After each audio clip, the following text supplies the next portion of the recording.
ఉంటారు. So thank you so much Bebakka. నా I request Bigg Boss విన్నర్గా మారి మనందరి హృదయాల్లో మంచి ప్లేస్ని సంపాదించుకున్న so S Kalyani, over to you. అవన్నీ అయిపోయినా అన్న యాక్టర్.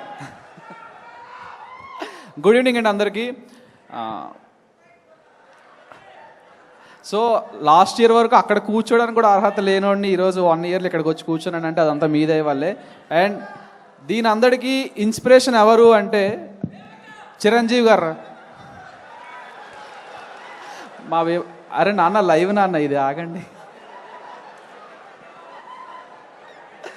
సో లేదు అంటే నవ్వుకోవడానికి చాలా బాగున్నాం, మనందరం నవ్వుకోవడానికి చాలా బాగున్నాం. కానీ at the end of the day ఇది బాస్ బర్త్డే సెలబ్రేషన్. ఇది చాలామందికి ఇన్స్పిరేషన్ అతను. సో అతని గురించి మాట్లాడుకుందాం. ఓకే, ఎప్పుడో చిన్నప్పుడు 8 ఇయర్స్లో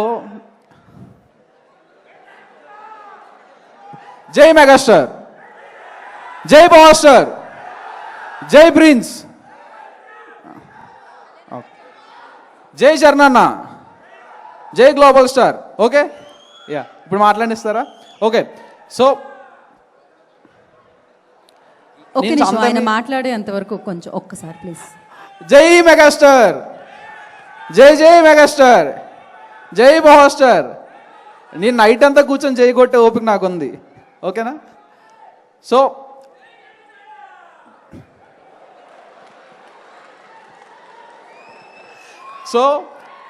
అరే మాట్లాడినవ్వండి, మొత్తం పోతుంది మీ దయ వల్ల.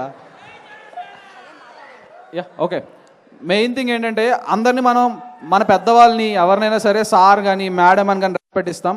బట్ చాలా అరుదుగా కొంతమందికి కొన్ని బిరుదులు వస్తాయండి, అది అందరికీ రావు. అది ఎంతో పుణ్యం చేసుకొని ఎంతో గొప్ప వ్యక్తులు అయితే మాత్రం రాదు. అలాంటి ఒక వ్యక్తికి ఒక యునానిమస్గా ఒక పేరు అందరూ చిన్నపిల్లల నుంచి ఫ్రమ్ 5 to 55 అందరూ ఈరోజు ఒకే ఒక పేరుతో పిలుస్తాం, బాస్.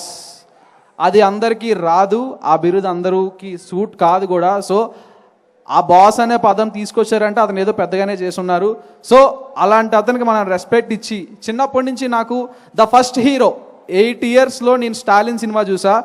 నేను మా డాడీ తర్వాత నాకు అంత అందంగా అంత పవర్తో అంత గూస్ బంప్ తెప్పించిన మూవీ నాకు ఏదైనా ఉందంటే స్టాలిన్. ఆ రోజు నుండి ఈ రోజు వరకు నాకు ఆ మూవీ ఫేవరెట్ మూవీ. ఆ రోజు అనుకున్నా ఇతనిలా ఏదో రోజు అవ్వాలని చెప్పి. సో ఈ రోజు నేను ఇక్కడ ఉన్నానంటే కారణం ఆ పుష్ కానీ నా సెల్ఫ్లో మోటివేషన్ కానీ ఎవరైనా సరే దానికి చిరంజీవి గారే కారణం. దానికి థ్యాంక్ యూ సో మచ్ అని చెప్తాను చిరంజీవి గారికి.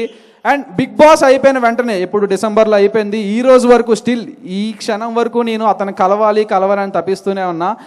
కానీ అవకాశం నాకు రాలేదు. అట్లీస్ట్ ఆ బాస్ బర్త్డేకి వచ్చి మీ అందరి ముందు అతనికి హ్యాపీ బర్త్డే చెప్పే అవకాశం అయినా వచ్చింది.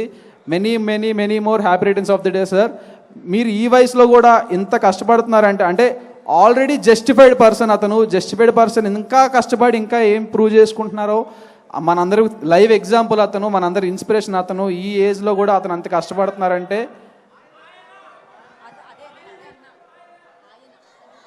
ఓ ఆయన సారీ బ్రో నాకు తెలీదు. ఓకే, బాస్ అంత కష్టపడుతున్నారంటే అతనే మనకి inspiration. So once again and అతను చూస్తూ పెరిగాను, బట్ అతని నుంచి వచ్చిన మొక్కే ఇంకొకరు ఆయన. అది ఒక్కొక్క ప్రాంతానికి ఆంధ్రకి తెలంగాణ కాకపోతే అది ప్రేమతోనే అండి. At the end of the day boss bro అతను. ఆయన్ని చూస్తూ పెరుగుతూ అండ్ ఇంకొక వ్యక్తి కూడా ఉన్నారు. అతను అంటే ఇన్స్పిరేషన్ అనాలా, నా గైడెన్స్ అనాలా, అతన్ని చూస్తూ ఏమనాలి, పవర్ స్టార్ అంటే ఈరోజు అతని సినిమాలు ఏం చూసినా గూస్ బంప్ మూమెంట్స్ మాత్రం ఎప్పుడు రావు. ఆ స్క్రీన్ ప్రెజెన్స్కి కానీ అతనికి ఉన్న ఆరాకి కానీ అసలు హద్దులు లేవు ఇంకా. సో అండ్ అట్లానే మన గ్లోబల్ స్టార్ రామ్ చరణ్ గారు కూడా ఈరోజు ఎంత పెద్ద హిట్లు అంటే తీసిన సినిమాలు చాలా తక్కువైనా కానీ టైర్ 1లో ఉండి బ్లాక్ బస్టర్లు కొట్టి పాన్ ఇండియా బ్లాక్ బస్టర్లు కొట్టున్నారంటే దీని అంతటికీ వేసింది మొత్తం చిరంజీవి గారే. అతనికి నా పాదాభివందనాలు. థ్యాంక్ యూ సార్, నాకు ఈ చక్కటి అవకాశం ఇచ్చినందుకు స్వామినాయుడు గారు. And thank you so much. And once again many more happy returns of the day megastar. Thank you. Thank you Kalyan, I completely understand. Thank you. Please stay back. ఇక్కడ వేదిక మీదే ఉండండి, మీరు ఇక్కడే ఉండండి కళ్యాణ్. సో నా సోషల్ మీడియాలో మెగా కుటుంబానికి అండగా ఉంటూ ఎన్నో వీడియో